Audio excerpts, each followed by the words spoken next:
বদরের ময়দানে এই পাশে কোরাইশ, এই পাশে মুসলমানেরা। বিশ্বনবী জালাময়ী ভাষণ দিলেন, তোমরা দেখতে পাচ্ছ এটা বদরের ময়দান না, এটা আল্লাহর জান্নাত, ওই জান্নাতের দিকে ছোট।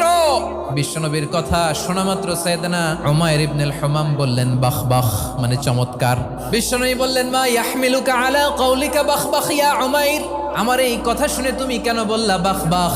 ইয়া রাসূলুল্লাহ, আপনার এই কথা শুনে আমি বড্ড খুশি হয়েছি, আর আমি প্রত্যাশা করছি আমি যদি ওই জান্নাতের মালিক হতে পারি তাহলে কতই না ভালো হতো। সুবহানাল্লাহ বলেন। বিশ্বনবী বললেন উমাইর আনতা মিন আহলিহা, তুমি ওই জান্নাতের অধিবাসী, তুমি জান্নাতি। উমাইর চিন্তা করলেন আমি জান্নাতি, নবীর মুখ দিয়ে যখন বেরোইছে ওই জান্নাতে তো আমার ঢুকতেই হবে, কিন্তু হাতে 3টা খেজুর খেয়ে যদি জেহাদের ময়দানে যাই তাহলে জান্নাতে যেতে তো দেরি হয়ে যাবে।